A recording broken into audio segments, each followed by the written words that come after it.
Oh, look at this. A great Sunday afternoon where you get some Sixers hoops to start off your day on this Sunday where it was supposed to be. Well, it is. Let's not knock it. This is a marquee matchup between the Dallas Mavericks and the Philadelphia 76ers. It's just a little bit. If you were a complete sicko. It's just a little bit different from what the marquee was supposed to be when the schedule makers put this one together as a 1 o'clock nationally televised game at the beginning of the season. That has since been changed. It has been flexed out because no Luka Doncic, no Anthony Davis, no Joel Embiid, Tyrese Maxey, Paul George. Instead, you get Walker Kessler or Kessler Edwards, whatever. and I think it's the second one. And there you go. And Jeff Doughton for the Philadelphia 76ers. Welcome to the PHLY Sixers pregame show on a Sunday afternoon, as mentioned, presented by Bet365. Download the Bet365 app. Use code PHLY365. It's never ordinary at Bet365. Derek Bodner, Kyle Newbeck, Devon Givens, Bree. Get used to us, folks, because we're going to be here together for a while. 6-game road trip gets underway this afternoon. A game tomorrow, so this is the front end of a back-to-back for the 76ers. That said, Kyle, man, this is going to be a fun. Let's count them. Total, 18 players out for the combined Sixers and Mavs today. Again, 18 players out for both teams. Sixers have 10 out. The Mavericks, as of before the injury, the 12:30 injury report that still has some questionable players on the Mavs side, they had 8 players, so a combined 18 total players out for this team. I don't say this for this game lightly. I think Mavs fans are the only fans I feel worse for this season than Sixers fans. Yeah. Phoenix, maybe they're kind of along the but the Maverick season has to be the most dispiriting season that an NBA fan base has had. Yeah. And I can't even tell you how long, because they're bad right now, obviously, and have suffered all these injuries. But they chose this path to trade Luka for Anthony Davis. And look, Max Christie's a nice young player. Like I have some hopes for him, right? But to not get a ton of first-round picks, to not sort of soft rebuild or maybe even hard rebuild. If you don't want to build around Luka, I think you're an insane person. But if you want to go down that path, at least try to set yourself up for future building. This trade has been so controversial and so loathed in Dallas that our friends at DLLS put out a poll recently where there were more people reconsidering their fandom for basketball and the Mavericks in general than there were like tuning into games. So they have first there's the Luka trade, and then following the trade, it's almost like their version of Pet Cemetery. Like they must have made this trade while standing over top of an ancient Native American burial ground, because every single thing that could go wrong has gone wrong, right? Anthony Davis gets hurt and has not been seen from, other than the one game he played, he looked incredible. And then, unfortunately, back in the street clothes. Kyrie Irving suffers a devastating injury that might knock him out for a good chunk of, if not all of next season. The guys that they're acquiring as like two-way players or end-of-bench guys are immediately getting hurt and knocked out of the lineup. So then we're hit with stories as of the last couple of days.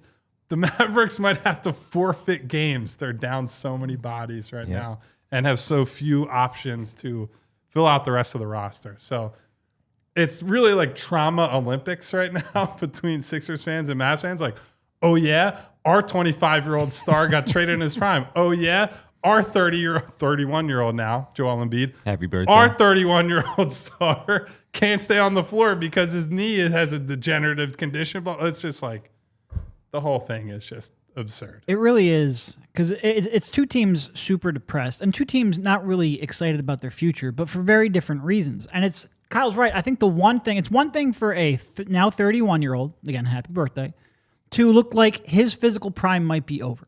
That happens in the course of sports. It sucks. There's really no way to avoid it. Happened for him quicker because of the knee injuries. It's very, very depressing. The one thing more depressing is to willingly opt out of a long-term future because you're trying to, just go all in, which, by the way, they made the finals and conference finals with Luka, so like you're already kind of all in. But to go all in on trying to compete over the next 3 years and have a wasted season. This is why you never, ever, ever give up that kind of a long-term runway for a short-term path to victory. And even if you think Anthony Davis has a chance of contributing to winning more than Luka Doncic, which, by the way, I think is patently absurd, but even if you think that, you cannot just go out there and give up 7 years of superstar prime because things are going to go wrong. You are going to have seasons like this where everything just goes against you. You need as many years with that superstar as possible. And it does sort of, because, obviously, like I said, a lot of depression around Joel Embiid. Some people who didn't like Joel Embiid are taking sort of like victory laps. Oh, you should have traded him when his value was high. Now you're stuck. Vince. So, I didn't say him by name, but we all understood the subtext there. The downside is, in order to actually time that correctly, you have to trade a player, a superstar in his prime with a lot of runway and disenfranchise a lot of fans. You run that huge, huge risk of just sheer apathy because you tried to prove how smart you are and do something that nobody thought was wise and come out on top. In order to avoid this situation where you are with Joel Embiid, you literally would have had to trade him when he was playing the best basketball of his career and at an MVP level. Yeah, maybe you avoid this specific scenario, but the flip side is you run the risk of alienating an entire generation of basketball fans and of coming out on the wrong end.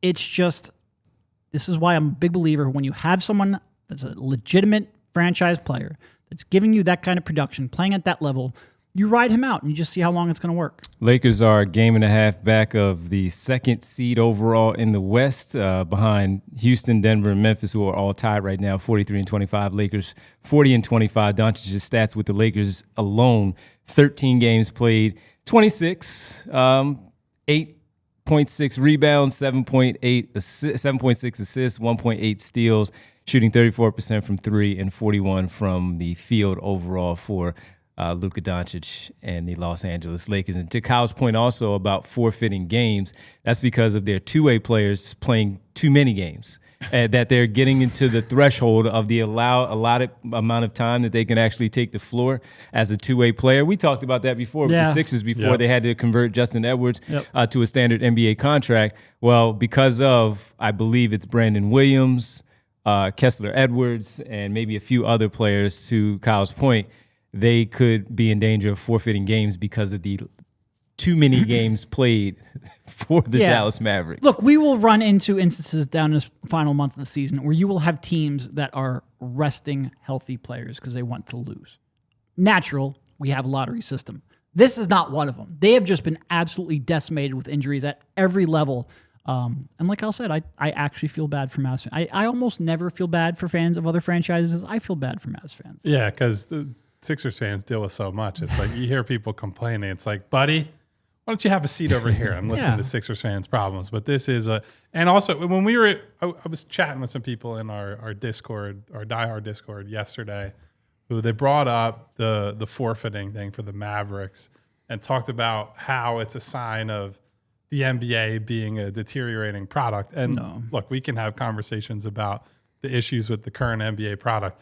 The Mavericks situation is not about like, oh, guys are just resting to rest, right? This is a lot of guys in a row just suffering injury after injury after injury. Like, this has just been a series of unfortunate events. Now, some of those they brought on themselves, or at least wanted to go down a path where they chose Anthony Davis over Luka. But Kyrie Irving's knee blowing up and all these other things are not a product of anything other than, Dante Exum wasn't even, he played like 20 games with the team, but he was a regular rotational guy, and he breaks his wrists. And to Kyle's point, like Kyrie was like among the league leaders in minutes. He was available every night. It's just bad, and that's part of why I started at the beginning. Like, you cannot give up years and years and years of runway with an MVP caliber player because sometimes you just have snake bit seasons. And right now they're in the middle because they're 33-35.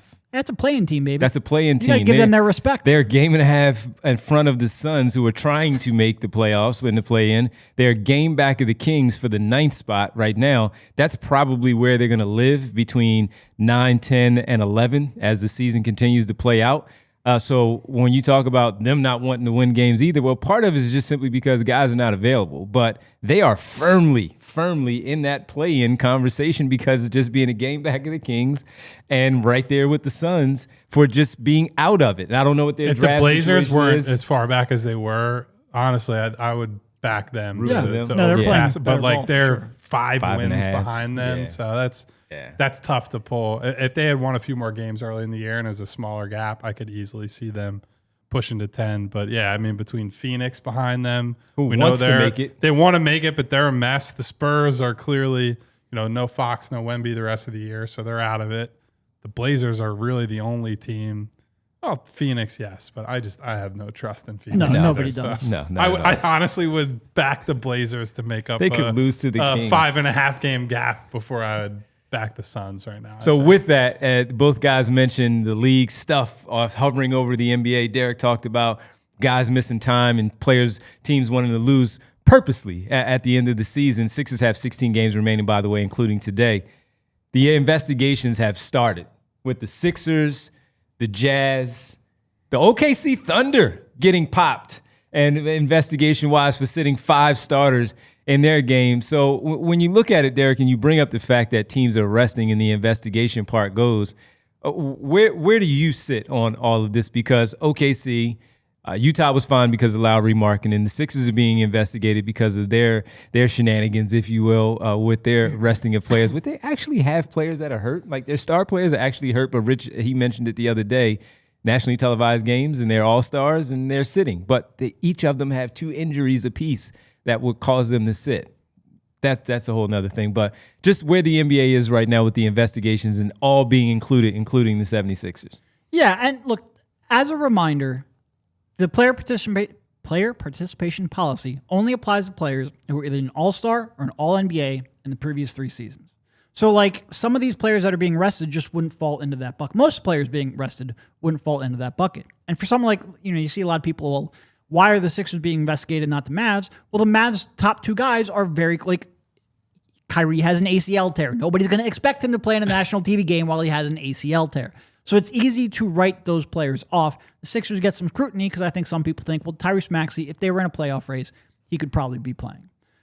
It's probably fair, but why would a team that is 22-44, and I just want to reiterate that, they literally lose 2 games to every game that they win. Why would a 22-44 team, even if they weren't tanking, why would they prioritize putting a guy out there with a pinky injury and a backer injury in a lost season? It just doesn't make sense. And look, I get the NBA, everything from betting partners to obviously, broadcast partners want the best product on the floor, but teams have to be able to make rational decisions. That comes in part to tanking. Clearly getting that draft pick is more valuable than anything that will happen over these last remaining games, but that also comes to keeping your players healthy for the long term. I do think the NBA needs to, it's one thing, and look, if you want to actually solve tanking, you're talking about drastic reform to the league and the way they conduct business. It would be tough to do that. It would be tough to get that collectively bargained, but it's always going to be a side effect when the draft is as valuable and as crucial to team building as it currently is. I think you have to take some common sense here. Like, don't ask teams to play players who are legitimately injured when they're in a lost season. So a few things, and you're hitting on a lot of what I wanted to get to, Derek. One, the word investigation here is like this big scare word, but it it's probably really, means they asked the question. Yeah, it's an auto-triggered thing that happens because of the parameters of the rules they've laid out, right? It's we were joking about this pregame on Friday night where it's not like there's a bunch of guys with the dark blue coats Right. with NBA in white letter or yellow letters written on the back show up at With your some, door with some and are shady like, rays on. get what's the thing called that they slam the door with to bust through? Oh, yeah. You know what I'm talking Yeah, about. I've yeah. seen it on TV. Anyway. They're not, it's just like, they're going to ask some questions, right? It's not a big, it sounds a little bit more ominous than it should. So that's number one. Number two, I do think that these investigations show the absurdity of the policy that exists, right? So Dallas is not a good team to compare them to. Who I would compare them to is the Toronto Raptors, right? We watched the Raptors the other night, and they do have guys that are dealing with different injuries, veteran players, and when they've not been injured and they've been able to play, they've come back, right? Like RJ Barrett played in their game against Utah on Friday night. Like that's a guy that's been in and out of the lineup. And certainly if you're trying to lose games, he should be out of the lineup.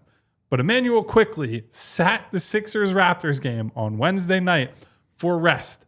Immanuel Quickley is a healthy 25-year-old in the prime of his life that has no reason to rest on a non-back-to-back, frankly, shouldn't be resting on back-to-backs either, should just be out there playing. But the NBA has painted itself into this corner where the Thunder investigation is the most absurd one to me. They sat a bunch of guys against Portland. They won the game by 18 points. And there's an investigation that's automatically triggered. Like, oh, we got to look into the dubious circumstances of this game because we've set this arbitrary rule to make it seem like we really care about the competitiveness and the availability of people.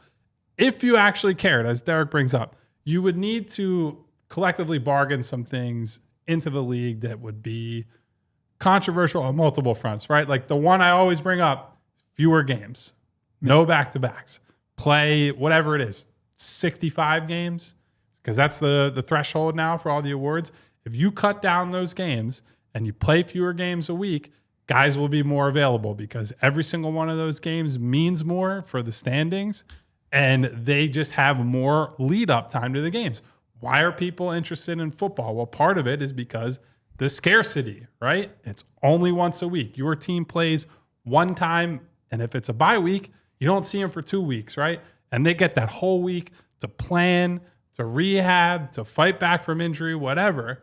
NBA guys, it's like, hey, if you had an ankle sprain on Tuesday, you might be playing in a different time zone on Wednesday after not getting in on your flight until 3 a.m. the morning before. Yeah. So there are just so many stupid things about how the NBA set up. The structure of the league was set up for a time where it was an inventory sport, right? Its value to a cable company or a TV provider was you can put this on every single night of the week in some capacity, right? Or if you're a local provider and you get the home games, it's 41 home games a year or whatever. People don't care about inventory anymore, right? Because you're competing against Netflix and you're competing against video games and streamers and all these other things.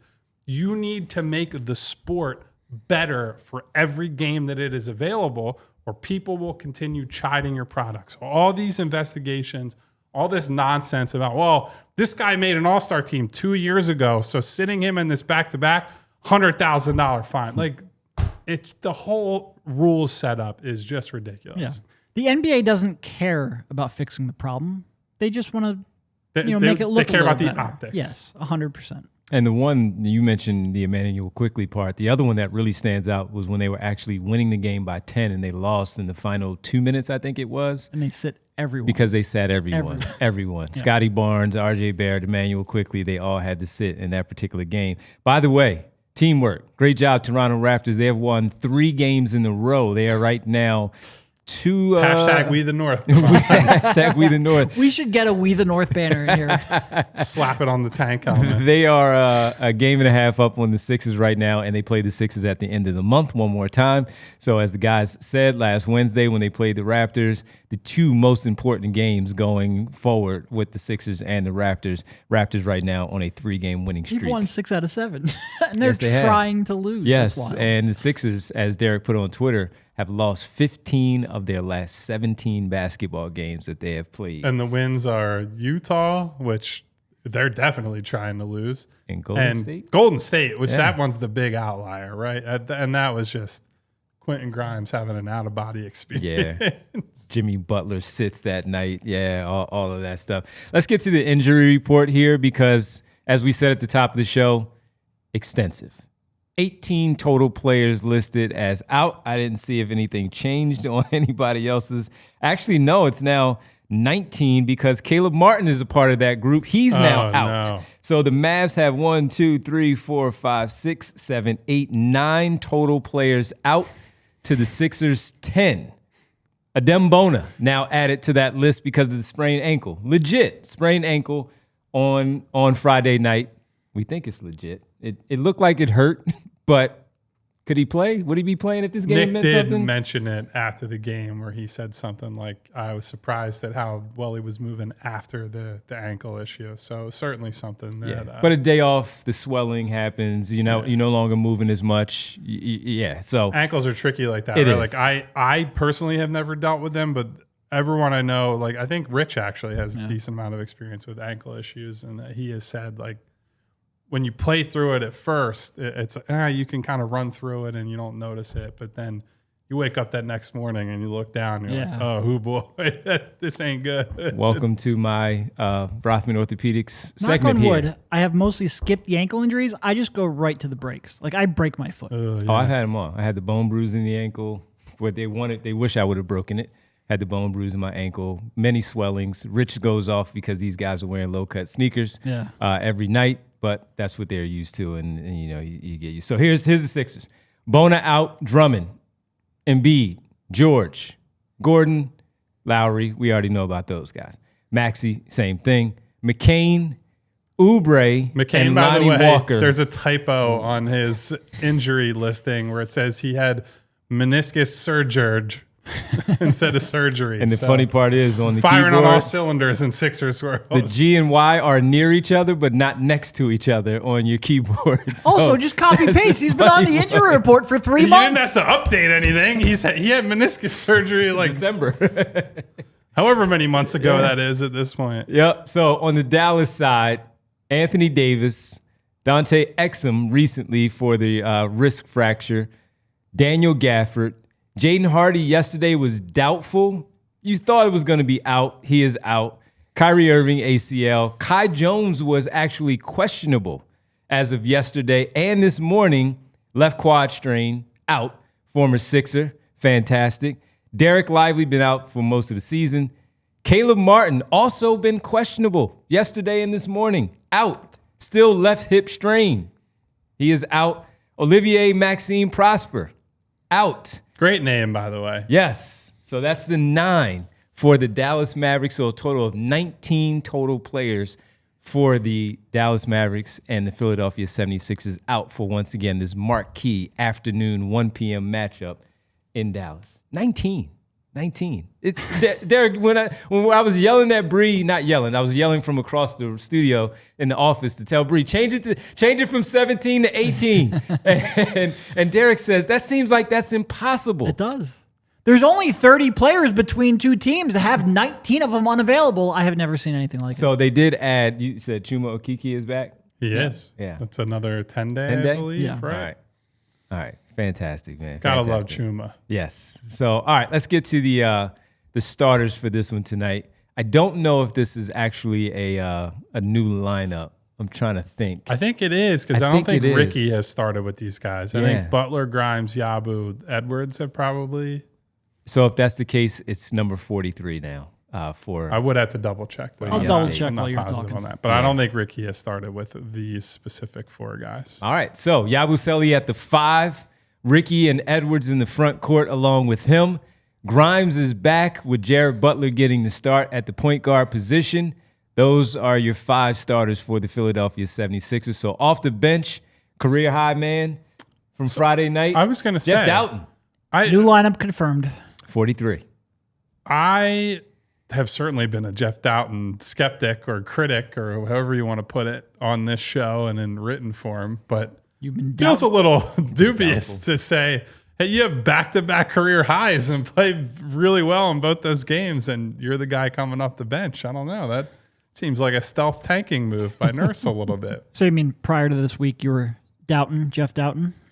Get off the set. I can't even look at you right now. But yeah, that if we're trying to analyze, what they're doing and not just existential questions like why does the NBA do this and things like that.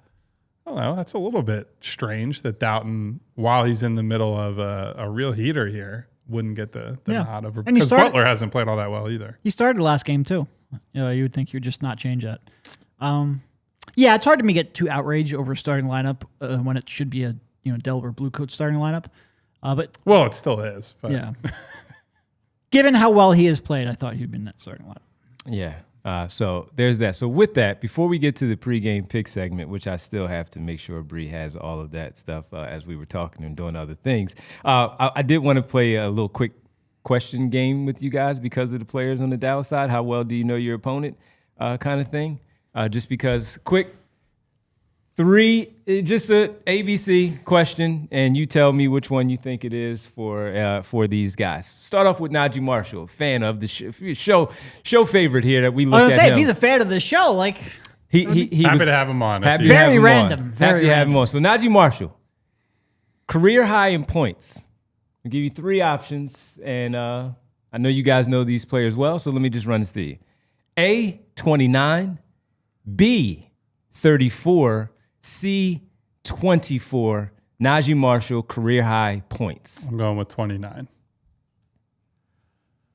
I feel like 24 would be the obvious one, so he wouldn't give us the obvious. I'm gonna agree, 29.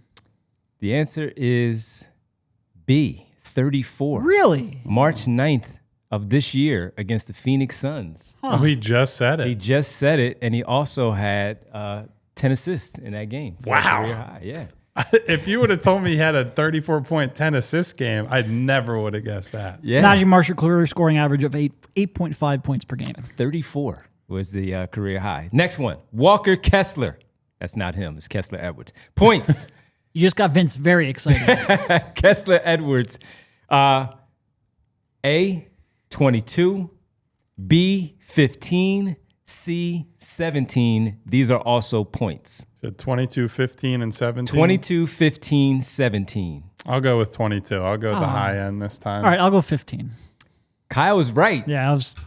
22 with 11 rebounds against the Spurs on March 10th. So he just did this. He just did this. Also had a career high in 4 blocks on Friday Wow. against the Houston Rockets. Yeah. In their, And a in their beef game. with Nick Stauskas, And apparently. a beef with Nick Stauskas. Yes. It really is showing you that if you give almost anyone enough minutes, enough shot opportunities, they have a chance to have a career night in a BS March Maybe schedule. something to keep an eye on with Quentin Grimes before you pay him in the summer. Right. Also, final one. How well do you know your opponent? Brandon Williams, who is available today. 2-way guy who might be running out of games here. Brandon Williams. Simple, not points. What school did Brandon Williams attend as we are in March Oh, Madness? God. What school? Can you narrow it down? It's a big school, Pac-12 school. One of the top teams that's still That playing. was going to be my guess. I was going to say West Coast. Yeah, West Coast, Yeah. Big 12. Big 12 Pac-12, or Pac-12? Pac-12, sorry, Pac-12. Does the Pac-12 exist anymore? I think it does. But still, you know what side I'm in with those West Coast teams, and still a very big school in the mix right now. Cal? Oregon? Arizona. Brandon Williams. He's an LA kid. So he went to Arizona. He's playing for Arizona, the Arizona Wildcats. That's Brandon Williams. We'll see what he does against the Sixers today, even if he plays, because, again, the availability factor all goes into play with these teams. That is. I would have failed the who he played for with Brandon Williams. Oh, man. I wanted to do it, but, of course, Bree and I put this one together. That's why we didn't have graphics. So he's like, let's just run with it, have a little fun with this one. All right, let's get to the pregame pick segment brought to you by Bet365. Download the Bet365 app. Use code PHLY365 when you sign up. Whatever the moment, it's never ordinary at Bet365. Quickly done here. Just a simple one. Mavs money line. It's 6.5 spread right now for the Mavs and the Sixers. Even though the Sixers do have Grimes back and they do have some players that will go out there and compete. PJ Washington, Spencer Dinwiddie. I look at that one and I'm like, Klay Thompson. All right, the Mavs money line. I'm taking that one. And PJ Washington back. 14.5 over on that one for PJ Washington. So if you have any interest in that one at Bet365, you can add something to that and make it a 3-leg parlay, and that will give you a 30% profit boost at Bet365 if you so choose. And that is a plus, what was that, Bree? A plus 135? 135 on the same game parlay. If you want to add to that, please do. Remember, make sure when you do sign up, all at PHLY 365, you get all the great deals there. Must be 21 plus, physically located in Pennsylvania. If you or someone you know has a gambling problem and wants help, call 1-800-GAMBLER. I hope you That didn't was give a- the Mavs the kiss of death. This is another must-lose game. So Well, I just had the spread wrong. It was 12. It was 13 the other night. I picked over 13. They won by 12. Ridiculous. Just ridiculous. was ridiculous. It was ridiculous. That was a terrible Arizona team. I mean, it wasn't terrible. It was like a 500 team, but like considering their standard, that was a really down year. They're pretty good now. They're back to it. Yeah. All right, that'll do it for us, folks. We will be back after the game. It is not a forfeited game, it's just a flexed game where it's no longer national TV. But we will be back to talk about it. There are enough available players to field a game today. So we'll watch it. We'll talk about it with you post-game right here with Derek, Kyle, Bree, myself. We'll see you after the game right here on the PHLY. Feel the excitement, Sixers baby. post-game show presented by Bet365. Let's go. We all silly like the mayor.